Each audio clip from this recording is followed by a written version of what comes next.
The mountain air in Boulder, Colorado had that particular bite to it that morning, the kind that makes your lungs feel clean and sharp. I pulled into the parking lot of Station 33 at 5:45 in the morning, 15 minutes early like I always did. The sun was just starting to paint the flatirons in shades of amber and rose, and for a moment, just a brief moment, I allowed myself to feel proud.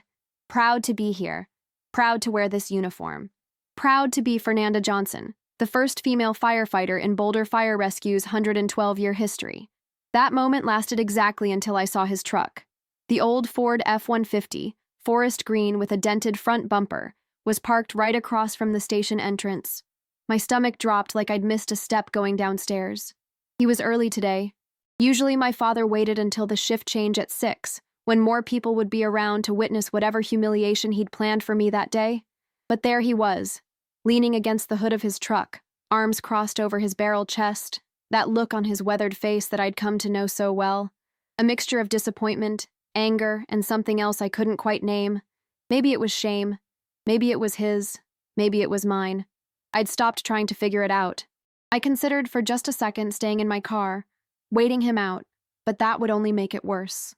Thomas Tank Johnson didn't back down from anything, and he'd taught me not to either, even if now that lesson was being used against me. I grabbed my gear bag from the passenger seat and stepped out into the crisp morning. The smell of pine was strong today, mixed with that distinctive scent of the city waking up, coffee brewing in nearby cafes, bread baking at the artisan place on Pearl Street. Normal people getting ready for normal days. Not me. "Morning, Dad," I said, my voice steadier than I felt. He pushed off from the truck and walked toward me with that distinctive limp he'd had ever since the warehouse fire in '98. The fire that made him a legend. The fire that, according to him, defined what it meant to be a real firefighter. The fire that saved 3 kids and cost him his career. "Don't you morning dad me, Fernanda."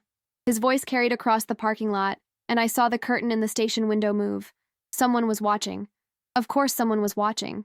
That's what he wanted. "You think you're fooling anybody with this little charade?" I kept walking toward the entrance, but he stepped in front of me, blocking my path. At 6'2", Tank Johnson was still an imposing figure, even at 58 with gray in his beard and lines etched deep around his eyes. "Every single day you walk through those doors, you're spitting on everything the Johnson name stands for," he said, his voice getting louder. My father was a firefighter. I was a firefighter, a real firefighter, not some diversity hire trying to prove a point. The words stung because they always did, but I'd learned to keep my face neutral. "Don't give him the satisfaction." That's what my mother used to say before she left, before she got tired of being married to a man who lived in the past. "I have to get to work, Dad." "Work?" He laughed, a harsh sound that echoed off the brick building. "You call what you do work? You're 130 pounds soaking wet. What happens when there's a real fire, huh? When someone's life depends on you being able to carry them out? You gonna girl power your way through a roof collapse?" Behind him, I saw Captain Rodriguez step out of the station. Miguel Rodriguez had been with Boulder Fire Rescue for 20 years, and he'd been my biggest advocate when I applied. He started walking toward us, his face set in hard lines. "Mr. Johnson," Captain Rodriguez called out, his voice firm but not aggressive. "We've talked about this. You can't keep doing this." My father turned to face him, and I saw the flash of rage cross his features. "Don't you tell me what I can and can't do, Rodriguez. I was fighting fires when you were still in diapers." "That may be true, sir, but I'm asking you respectfully to leave the premises. Fernanda is one of my firefighters, and she deserves to come to work without harassment." "Harassment?" My father's voice dripped with contempt. "I'm her father. I'm trying to save her from making the biggest mistake of her life. She's going to get herself killed. Or worse, she's going to get someone else killed. And it'll be on your head, Rodriguez, for letting political correctness override common sense." I felt my face burn, not from embarrassment, but from anger. The same anger that had been building inside me for 6 months, ever since I graduated from the academy, and my father showed up at the ceremony, not to congratulate me, but to tell me I was making a mockery of our family name. "I passed every test, Dad," I said quietly. "Same standards as everyone else. Actually, I scored higher than most." He whirled back to face me, and for a second, I saw something flicker in his eyes. Hurt, maybe, or fear, but it was gone as quickly as it appeared, replaced by that familiar contempt. Scores on paper don't mean anything when the building's burning around you and you can't muscle through. The Johnson family has a reputation in this city 4 generations of firefighters, and not one of them ever needed special accommodations or easier standards. You think you're honoring that legacy? You're destroying it. Captain Rodriguez stepped between us. That's enough. Mr. Johnson, I'm going to ask you one more time to leave. If you refuse, I'll have to call the police. My father stared at Rodriguez for a long moment, then looked at me. The disappointment in his eyes was like a physical weight on my chest. You're going to get someone killed, Fernanda. And when you do, don't come crying to me. He turned and walked back to his truck, his limp more pronounced than usual. Or maybe I just noticed it more. I watched him drive away, that old green Ford disappearing down Canyon Boulevard, and realized I was shaking. Not from fear, from rage, from the unfairness of it all, from the fact that no matter what I did, no matter how hard I worked or how many lives I saved, I would never be good enough in his eyes. You okay? Captain Rodriguez asked gently. I nodded, not trusting my voice. He's wrong, you know, about everything. Rodriguez put a hand on my shoulder. You're one of the best firefighters I've ever trained.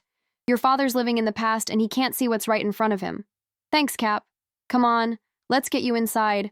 We've got a full day ahead.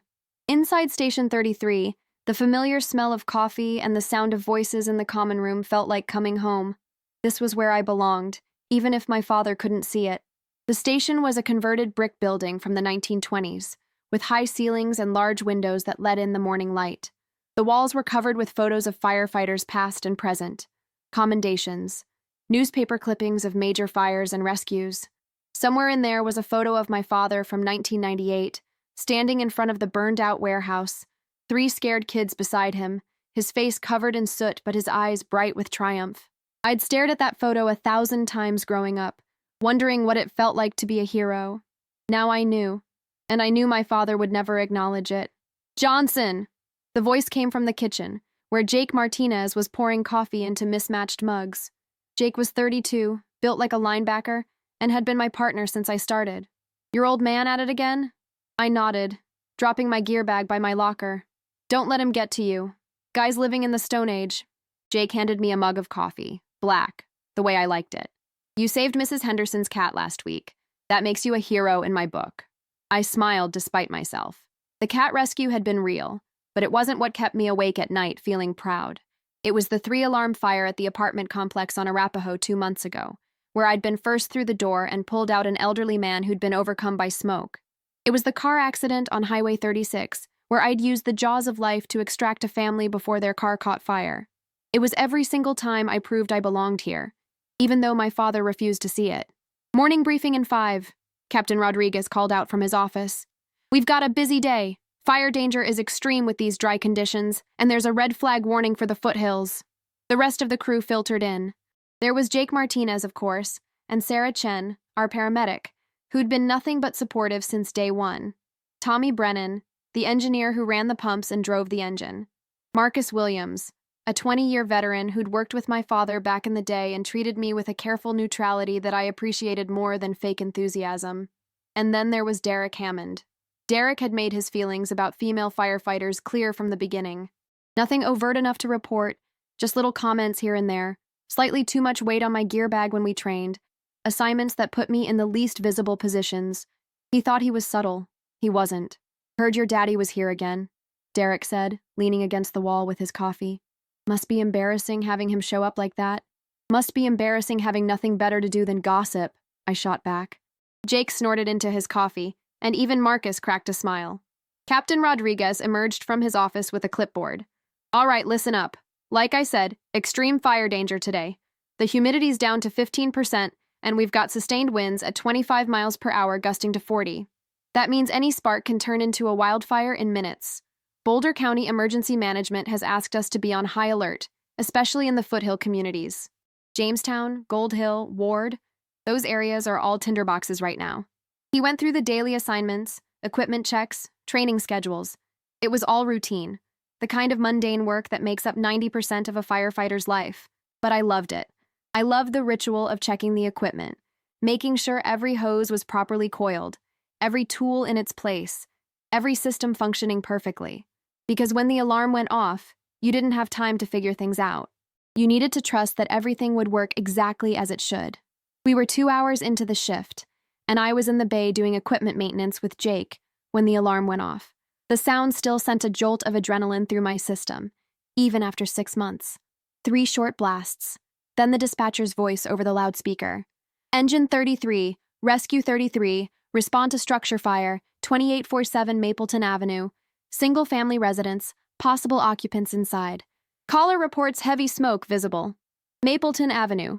That was up in the foothills, where the houses were spread out and surrounded by pine trees and scrub oak. Expensive properties with lots of open space and, this time of year, plenty of fuel for a fire to spread. We moved fast, pulling on our turnout gear and practiced movements. Boots, pants, coat, helmet. Everything heavy and awkward until you got used to it, and then it became like a second skin. I was on the engine in under a minute, Jake already behind the wheel, engine roaring to life. Captain Rodriguez was on the radio, getting more information from dispatch. Neighbors called it in, said they saw smoke coming from the roof about 10 minutes ago. No contact with the homeowners, but their car is in the driveway. The drive up Mapleton took less than 5 minutes, but it felt like an eternity. The sirens wailed as we wound through the tree-lined streets, past joggers who stopped to watch us pass, past cyclists pulling over to let us through. The morning had turned warm, the sun now fully up, and I could see the smoke before we even turned onto the right street, a thick, dark column rising above the tree line. That's more than a small kitchen fire, Jake muttered, gripping the steering wheel tighter. He was right. As we rounded the final curve, I saw it. The house was a large 2-story timber frame home, probably built in the 70s, with a wraparound deck and floor-to-ceiling windows facing the mountain view. Smoke was pouring from the roof and from several windows on the second floor. Flames were visible through one of the upper windows, and I could see the curtains inside burning, the fire dancing behind the glass like something alive. Captain Rodriguez was already on the radio. Dispatch, Engine 33 on scene. We have a working structure fire, 2-story residential, heavy smoke and flame showing from the second floor. Requesting additional units and establishing Mapleton Command. We piled out of the engine and the heat hit me immediately. It was already in the 80s, and the dry wind was pushing the smoke sideways toward the neighboring properties. The nearest house was maybe 50 yards away, separated by pine trees that would go up like matchsticks if the fire spread. Johnson, Martinez, you're on the attack line, Captain Rodriguez ordered. Get in there and do a primary search. We've got possible victims, so make it fast. Hammond, Brennan, get me a secondary line established and protect the exposure on the east side. Chen, stand by with medical.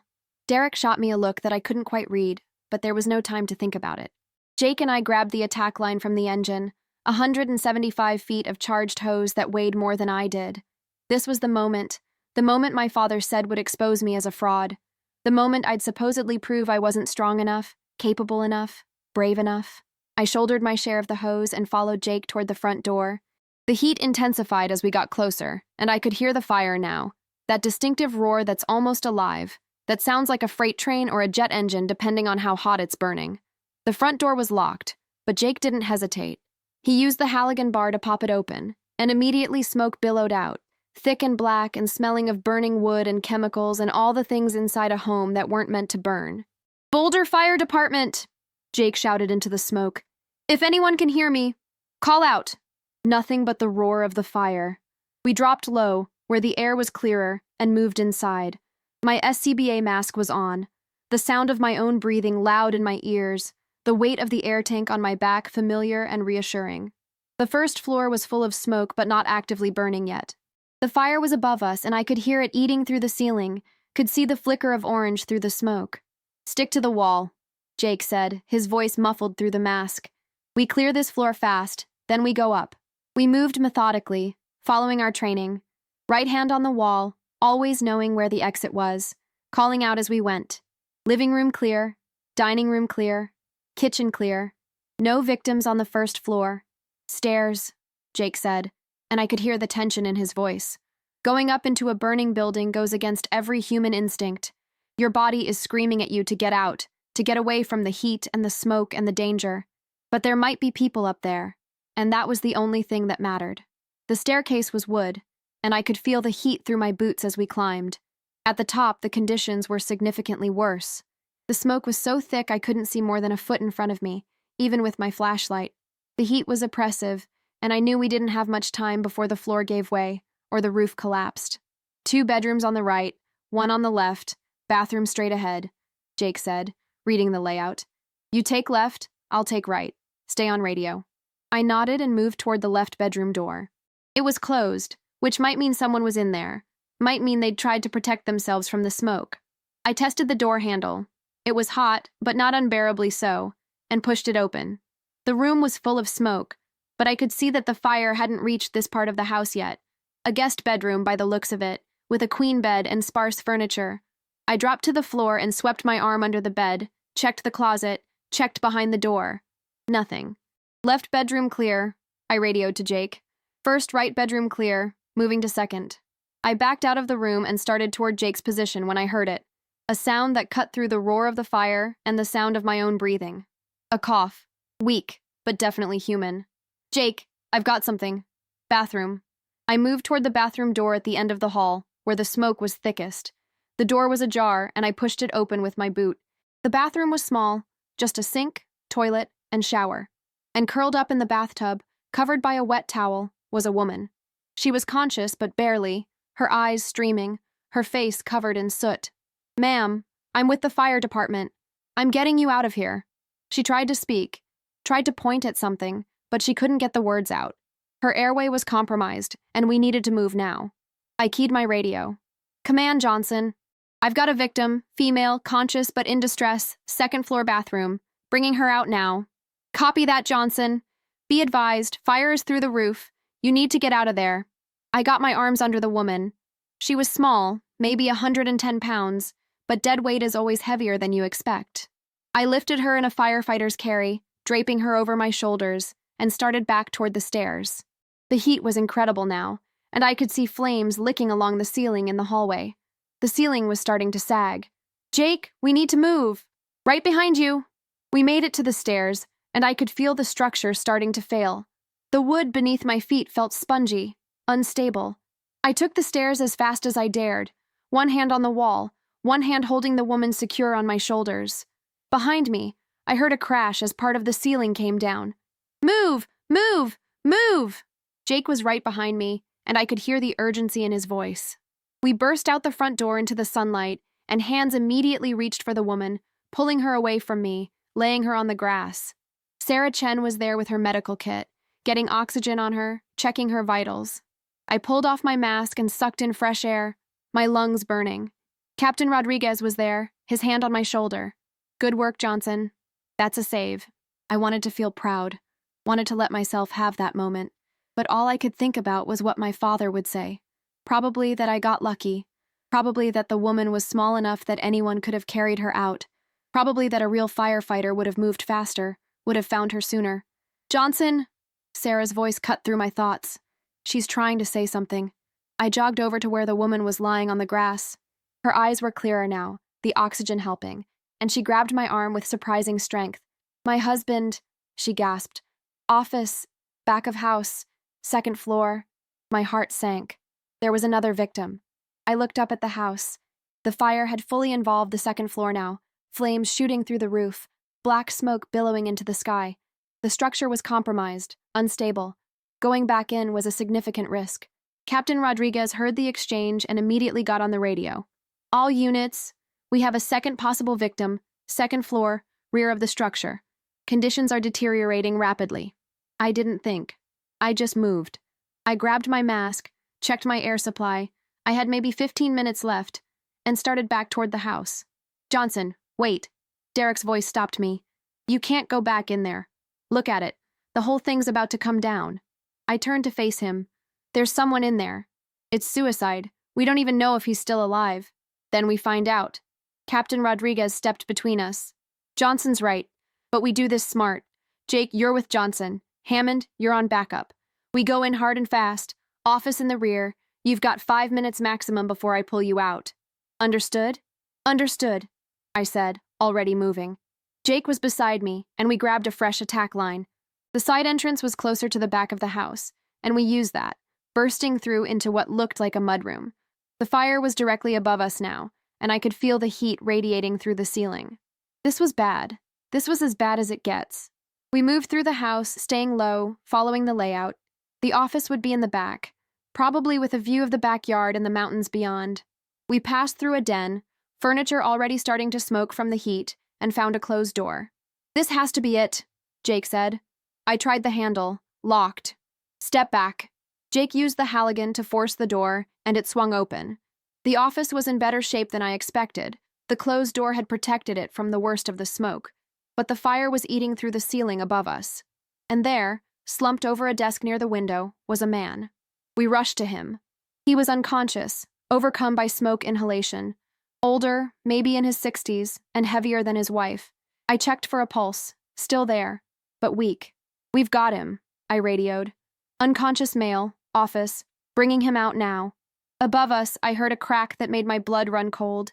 The ceiling beam was giving way. "Johnson, you've got about 10 seconds before that ceiling comes down." Captain Rodriguez's voice in my ear was tight with stress. Jake and I each grabbed an arm and started dragging the man toward the door. He was dead weight, probably 200 pounds, and every second counted. We got him through the office door, into the den, and that's when I heard it. The sound of the entire structure starting to fail, a groaning, cracking sound that seemed to come from everywhere at once. "Go, go, go," Jake yelled. We pulled harder, my muscles screaming, my lungs burning even with the air from my SCBA. The side door was right there, just 15 feet away, but it might as well have been a mile. Behind us, I heard the crash as the office ceiling collapsed, right where we'd been standing seconds before. 10 feet, 5 feet, 3 feet. We burst out the side door, dragging the man with us, and 2 seconds later, the entire back section of the house collapsed inward with a roar like thunder. Flames shot up 50 feet into the air, and the heat wave nearly knocked us over. But we were out. We were out, and we had him. Derek and Marcus were there immediately, helping us carry the man away from the house, getting him to Sarah. I pulled off my mask and collapsed onto the grass, every muscle trembling, my heart pounding so hard I thought it might explode. "That," Jake said, lying beside me, "was way too close." I started laughing. Couldn't help it. That post-adrenaline rush that makes everything seem funny for a moment. We could have died. We should have died. But we didn't, and we saved him. Sarah was working on the man, getting oxygen on him, checking his airway. After a few tense minutes, he coughed, then gasped, then opened his eyes. "That's 2 saves," Captain Rodriguez said, crouching down next to me. "2 lives because you went in there. You did good, Johnson. Real good." The rest of the day was a blur. More units arrived, and we spent hours putting out hot spots, making sure the fire didn't spread to the neighboring properties. The couple we'd rescued, Frank and Diane Morrison, were transported to Boulder Community Hospital for smoke inhalation, but Sarah said they'd be fine. The house was a total loss, but houses can be rebuilt. People can't. By the time we got back to Station 33, it was late afternoon. I was covered in soot, my muscles ached, and I was so tired I could barely stand. But I also felt alive in a way that's hard to describe. This was what I'd signed up for. This was why I became a firefighter, despite everything. The crew was quiet on the ride back, that post-incident exhaustion that settles over everyone. Even Derek didn't have any snide comments. We'd all been there. We'd all felt how close it was, and that kind of thing tends to put everything else in perspective. Back at the station, I peeled off my turnout gear and went to shower. The water ran black with soot, and I stood under it for a long time, letting the heat work out the knots in my shoulders. When I finally emerged, I felt almost human again. Jake was in the common room, eating cold pizza left over from last night. "You know what the guys are saying?" he said as I walked in. "They're saying that was one of the gutsiest rescues they've ever seen. Going back in when the structure was that compromised? That takes serious guts." I poured myself a cup of coffee and sat down across from him. "We got lucky. Luck had nothing to do with it. You made the right calls, you moved fast, and you saved 2 lives. Own it, Fernanda." Before I could respond, Captain Rodriguez appeared in the doorway. "Johnson, can I see you in my office for a minute?" My stomach clenched. Had I done something wrong? Had I violated some protocol by going back in without waiting for backup? I followed him into his office, a small room with a desk covered in paperwork and a wall covered in commendations and photos. He gestured for me to sit. "Relax. You're not in trouble," he said, seeing my face. "The opposite, actually. I just got off the phone with Chief Martinez at headquarters. He wants a full report on today's incident, and specifically on your actions. Diane Morrison, the woman you pulled out, is the wife of State Senator Frank Morrison, the senator who, until about 3 hours ago, was unconscious in a bathtub, overcome by smoke." I blinked. I didn't know. No reason you should have. But the point is, you saved the life of a sitting state senator and his wife. That's going to generate some attention. The chief wants to put you in for a commendation. Maybe more. Captain, I was just doing my job. I know that. You know that. But the fact is, what you did today was exceptional. You went into a compromised structure twice, you made 2 rescues under extreme conditions, and you showed the kind of courage and skill that this department was built on. He leaned back in his chair. Your father's wrong about you, Fernanda. I hope today proved that to you, even if it didn't prove it to him. I felt my throat tighten. I don't know if anything will ever prove it to him. Maybe not. But you don't do this job for him. You do it for the people you save. You do it because you're damn good at it. He stood up. Go home. Get some rest. You've earned it. I left the station that evening in a daze. The sun was setting behind the mountains, painting the sky in shades of orange and purple that would have been beautiful if I'd had the energy to appreciate it. I drove home on autopilot, through the streets of Boulder, past the coffee shops and breweries and outdoor gear stores, past the university campus where students were walking to dinner or the library, past the park where families were playing with their dogs. I lived in a small apartment on the east side of town. Nothing fancy, just a 1-bedroom with a view of the parking lot. It was all I could afford on a firefighter's salary, but it was mine. Inside, I dropped my gear bag by the door, grabbed a beer from the fridge, and collapsed onto the couch. My phone buzzed with a text from my mother. She lived in Denver now, had moved there after the divorce 3 years ago, started a new life with a man who worked in IT and wore khakis, and had never run into a burning building in his life. Heard about the rescue. So proud of you, baby. Call me when you can. I smiled.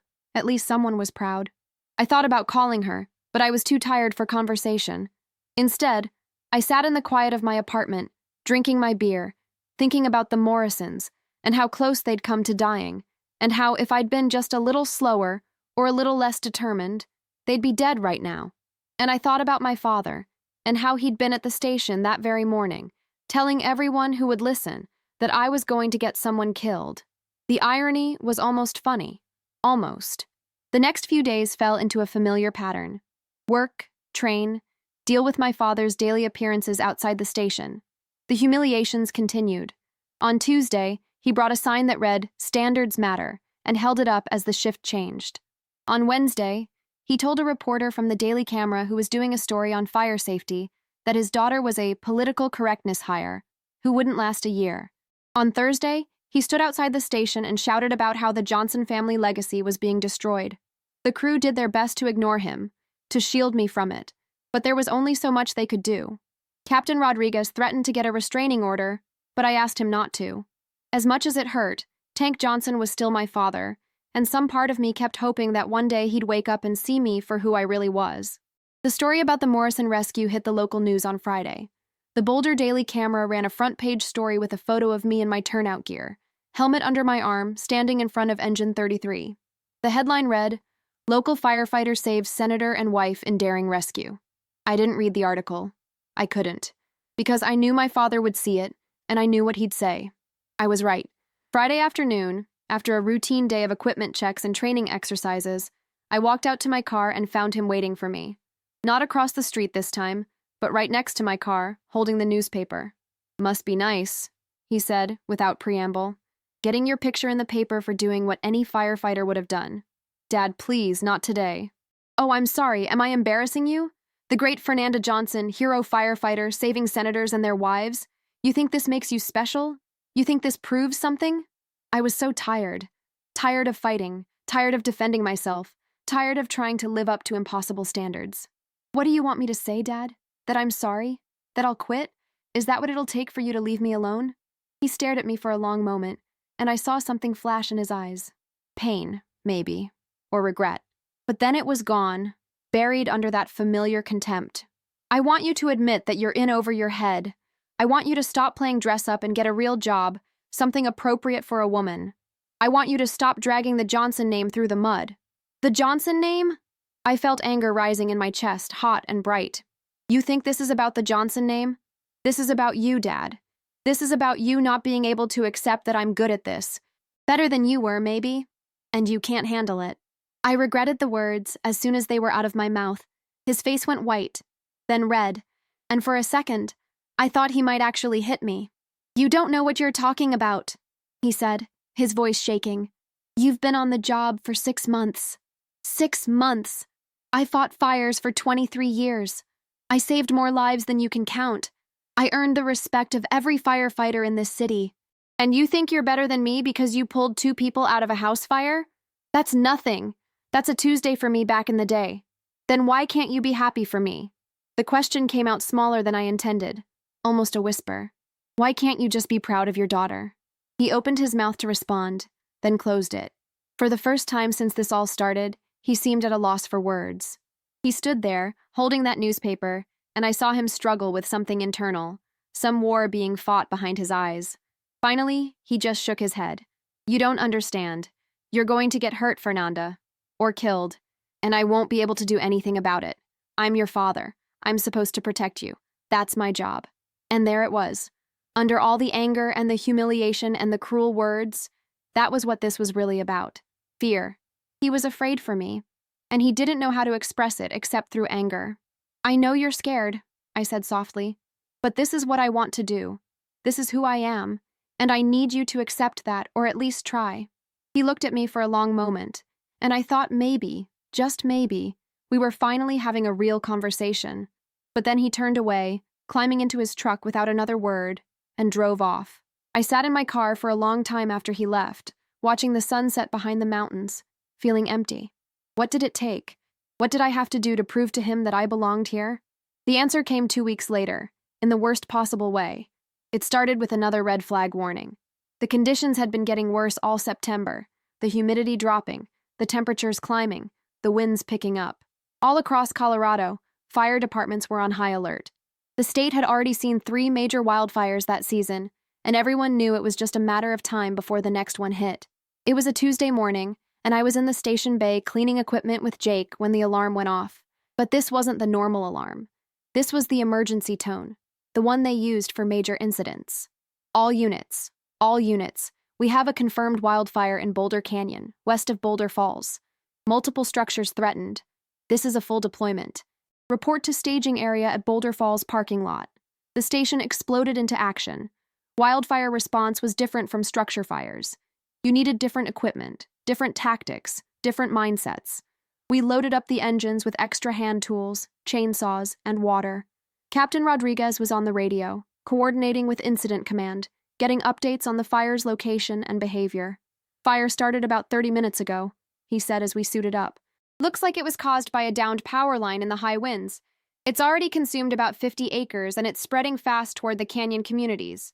We've got homes up there, people who may need evacuation assistance. This is going to be all hands on deck. The drive up Boulder Canyon was surreal. The smoke was visible from miles away, a massive column rising thousands of feet into the air. As we got closer, I could see the flames on the hillside, orange and red against the green of the pine trees. The fire was moving with terrifying speed, pushed by 30-mile-per-hour winds, jumping from tree to tree, consuming everything in its path. The staging area was chaos. Engines from all over Boulder County were there, along with wildland firefighting crews, emergency management, law enforcement. The incident commander was setting up a command post, and I could see him pointing at maps, directing resources, trying to get ahead of the fire. Captain Rodriguez came back from the briefing with our assignment. We're on structure protection. There's a cluster of homes about a mile up the canyon that are directly in the path of the fire. Evacuation orders have been issued, but some residents are refusing to leave. Our job is to get those people out and do what we can to protect the structures. This fire is moving fast, so we don't have much time. We loaded back into the engine and headed up the canyon. The smoke was thick now, reducing visibility to maybe 100 yards. Ash was falling like snow, and I could feel the heat even inside the cab of the engine. This was bad. This was as bad as I'd ever seen. The homes we were assigned to protect were scattered along the canyon, expensive properties with lots of land and surrounded by forest. Beautiful in normal times. Death traps right now. The first house we came to was a modern timber frame structure built into the hillside. The fire was maybe half a mile away, visible through the trees, a wall of flame moving steadily toward us. A man in his 50s was standing in the driveway with a garden hose, trying to wet down his roof. Captain Rodriguez jumped out of the engine. "Sir, you need to evacuate now. This fire is moving too fast." "I'm not leaving," the man said stubbornly. "I built this house myself. I'm not going to let it burn." Sir, your life is worth more than your house. Please, get in your car and drive down the canyon now. The man hesitated, looking at his house, then at the approaching fire. Finally, he nodded. Okay, I'll go. We watched him drive away, then got to work setting up sprinklers and clearing brush away from the structure. It wasn't much, but it might give the house a chance. The second and third houses went similarly. Reluctant residents, final preparations, everyone racing against time. But it was the fourth house where everything changed. It was a 2-story log home at the end of a long driveway, surrounded by thick forest. As we approached, I could see someone on the roof with a chainsaw, trying to cut down tree branches that were overhanging the house. Is he serious? Jake said. He's going to get himself killed. Captain Rodriguez was already on the loudspeaker. Sir, get down from that roof immediately. You need to evacuate now. The man on the roof turned, and I felt my blood run cold. It was my father. Of course it was.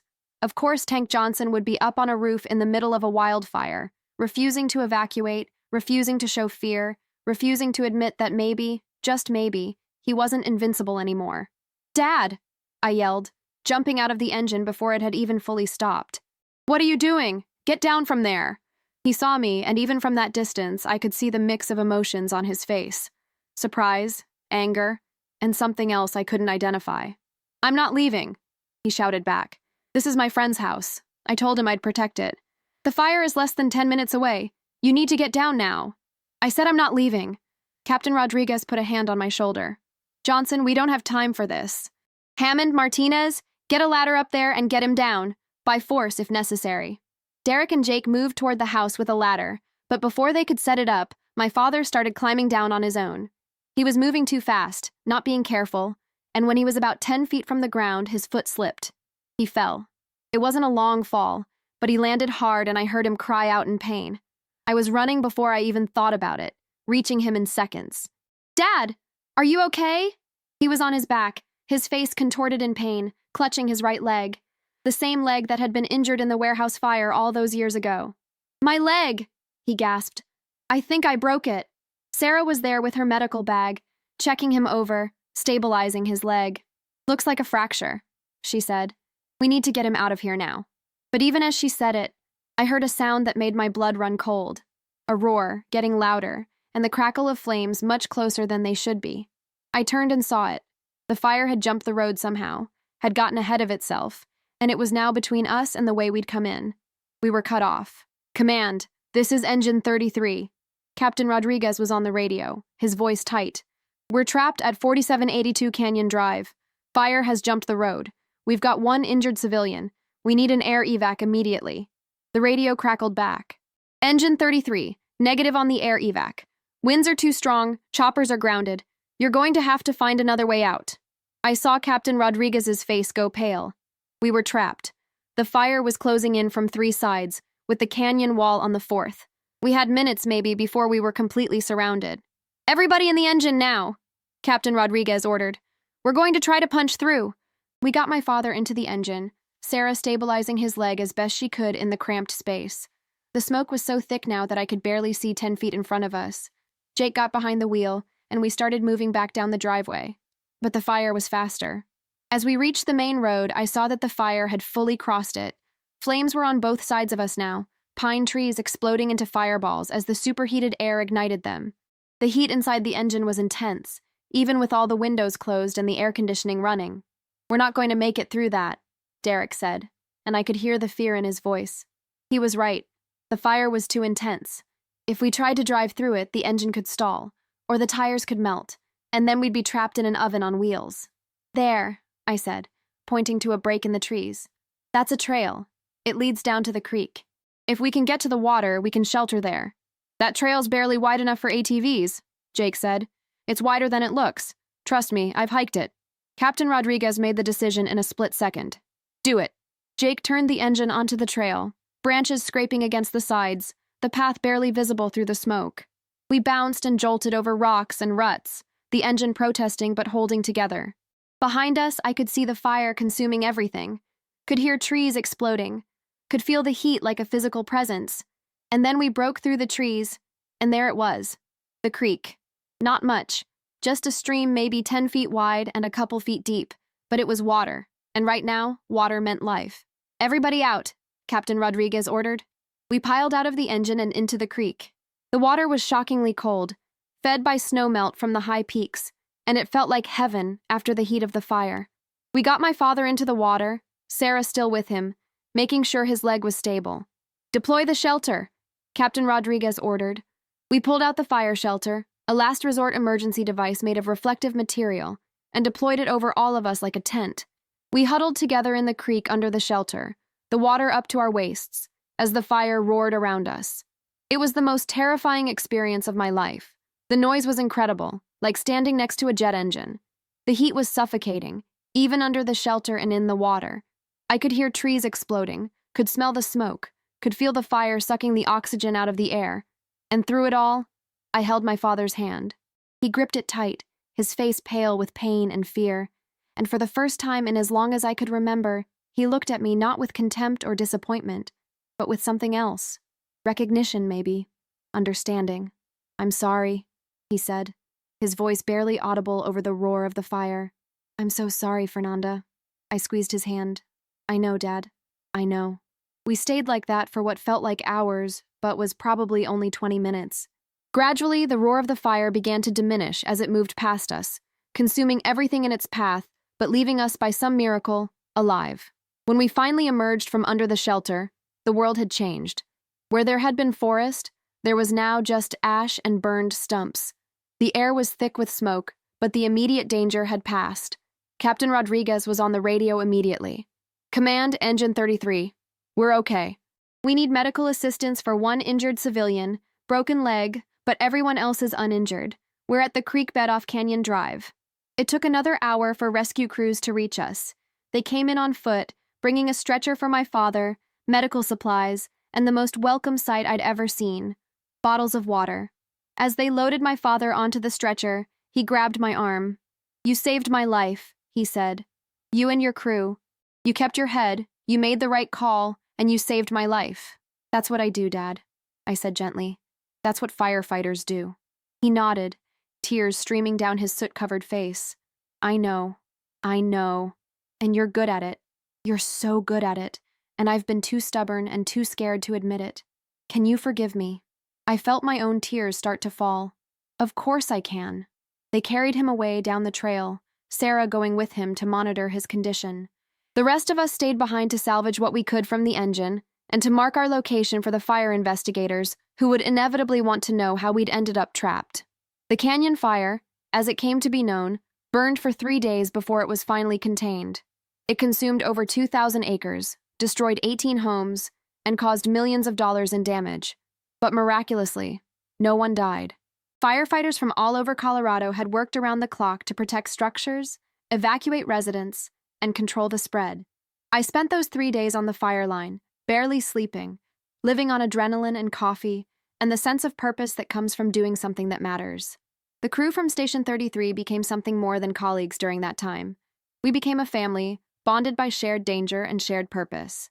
On the 4th day, when the fire was finally declared contained, I went to visit my father in the hospital. He'd had surgery on his leg, a pin inserted to stabilize the fracture, and he'd be in a cast for the next 8 weeks. But he was alive, and that was what mattered. When I walked into his room, he was sitting up in bed, watching the news coverage of the fire on the television mounted to the wall. He muted it when he saw me.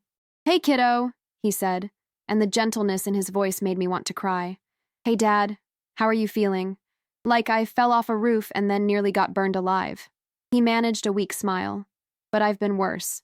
I sat down in the chair beside his bed. For a long moment, neither of us said anything. There was so much to say, so much to address, but I didn't know where to start. He did it for me. "I owe you an apology," he said. "More than one apology. I owe you about 6 months' worth of apologies." "Dad? No, let me say this, please." He took a deep breath. "When you told me you wanted to be a firefighter, it terrified me. Not because I didn't think you could do it, but because I knew you could. I knew you'd be good at it.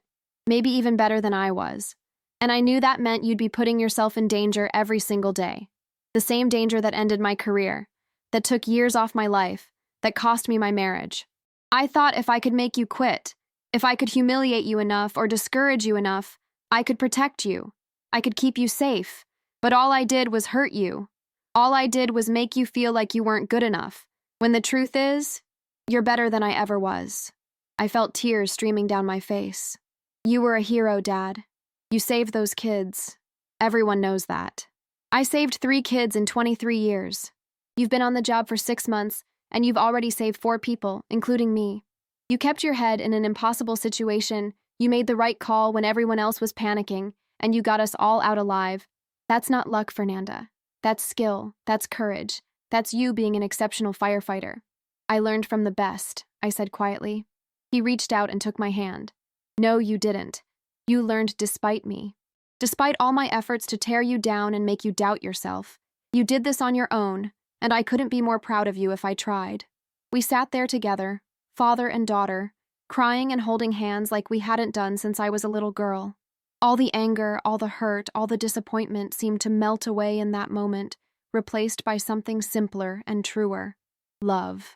I'm going to make this right, he said after a while. I'm going to apologize to your captain, to your crew, to everyone I've badmouthed or harassed. And I'm going to stand up in front of that station and tell everyone that my daughter is the finest firefighter I've ever known. Dad, you don't have to. Yes, I do. I need to do this. For you and for me. And he did. 2 weeks later, when he was released from the hospital and mobile on crutches, he came to Station 33. Not to humiliate me this time, but to set things right. He stood in front of the entire crew and apologized. He apologized for his behavior, for his harassment, for the things he'd said about me. And then he did something I never expected. He told them the truth about the warehouse fire. Everyone thinks I'm a hero because I saved those kids, he said, his voice breaking. But what they don't know is that I'm the reason they needed saving in the first place. I was the captain that day.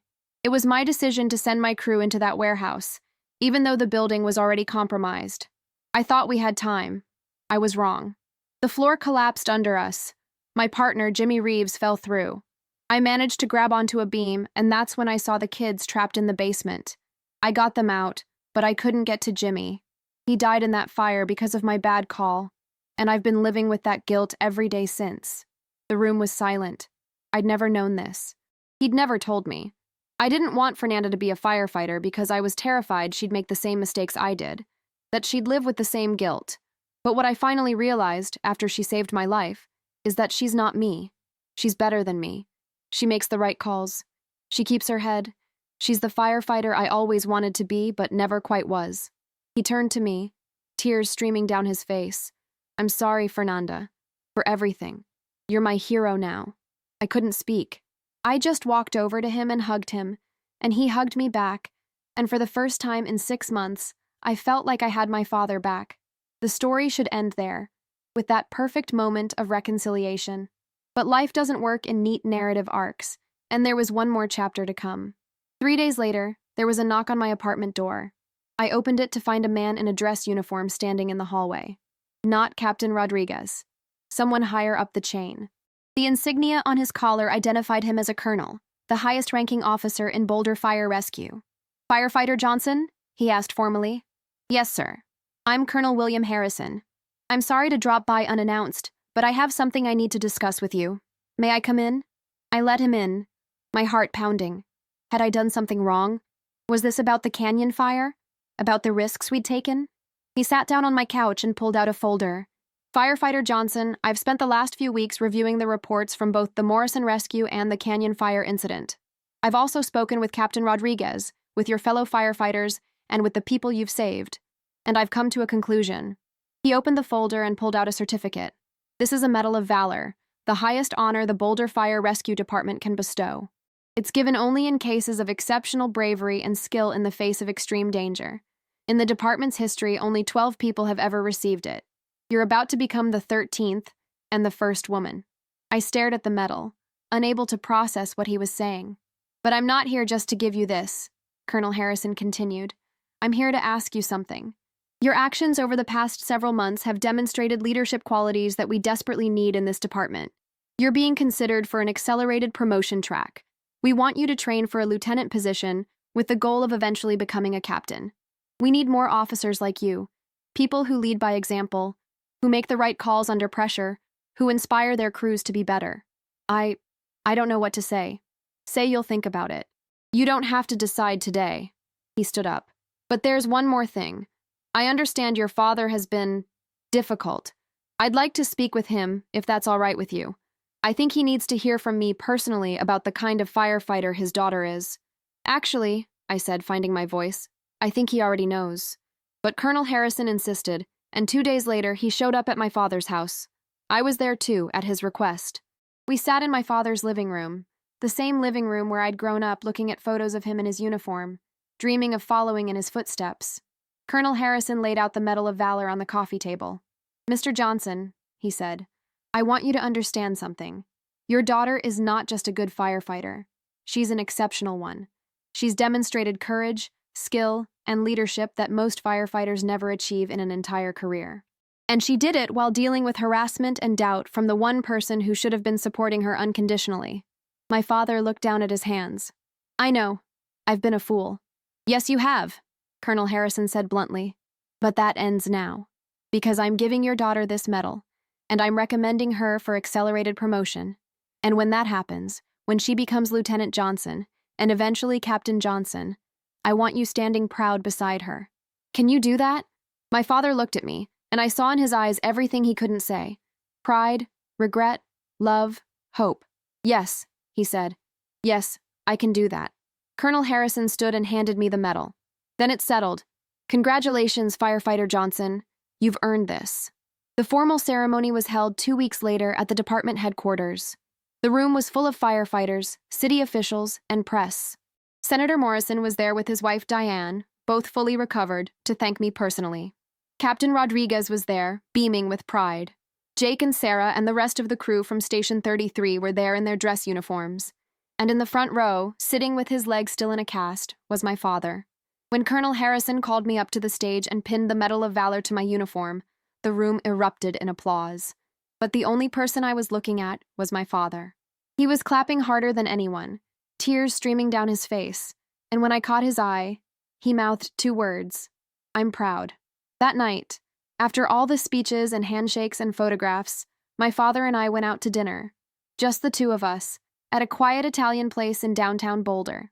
We ordered pasta and wine and we talked, really talked, for the first time in years. I wasted so much time being angry, he said. So much time trying to protect you from something that you were born to do. I can't get that time back. No, I agreed. But we have time now. We have the future. He raised his wine glass. To the future. And to you, my daughter, my hero. We clinked glasses, and I felt something settle inside me. Something that had been restless and hurt for so long finally found peace. The next morning, I went to work at Station 33. As I pulled into the parking lot, I half expected to see the green Ford F-150, to see my father waiting to humiliate me one more time. But the parking lot was empty except for the other firefighters' vehicles. I walked into the station, and there on my locker was a note. I recognized my father's handwriting immediately. Fernanda, it read, I won't be coming by the station anymore.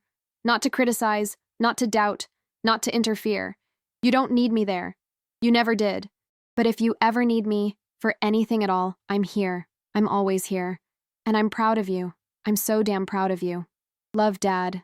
I folded the note carefully and put it in my locker, right next to my Medal of Valor. And then I went to work, because that's what firefighters do. We show up, we do the job, and we help people, regardless of what anyone thinks, regardless of who doubts us, regardless of the obstacles in our way. That morning, we got called to a structure fire on Baseline Road. It was a small kitchen fire, nothing major, and we had it out in under 20 minutes. But as I was coiling the hoses afterward, a little girl, maybe 7 years old, came up to me. Are you a real firefighter? She asked, her eyes wide. Yes, I am, I said, kneeling down to her level. But you're a girl. Girls can be firefighters too, I told her. Girls can be anything they want to be. She thought about this for a moment, then smiled.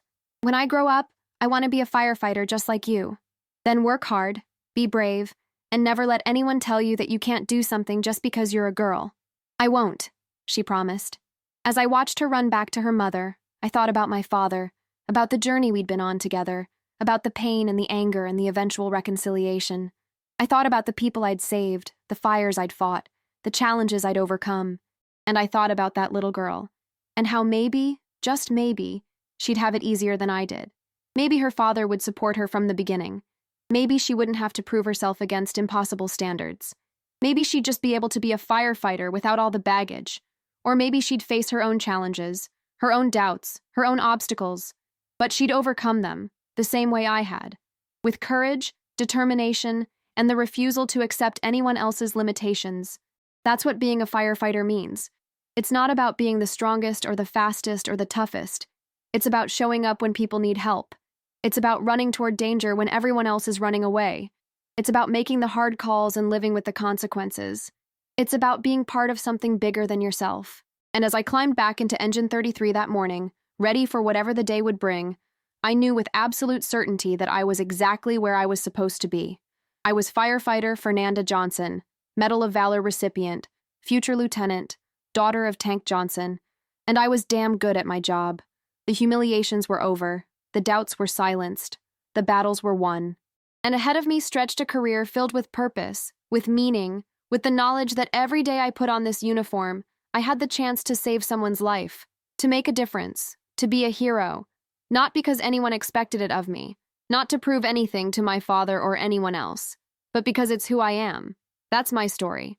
The story of how I became the firefighter I was always meant to be, despite everything. And how my father, the man who tried so hard to break me, eventually became my biggest supporter. Sometimes the people who love us the most are the ones who hurt us the deepest. But sometimes, if we're lucky, and if we're patient, and if we're brave enough to keep fighting, those same people can learn to see us for who we really are. And when that happens, when that moment of recognition finally comes, it's worth all the pain that came before. I wouldn't change anything. Not the humiliations, not the doubts, not even the darkest moments. Because all of it led me here, to this moment, to this life, to this purpose. And I've never been more certain of anything in my life. I'm exactly where I'm supposed to be.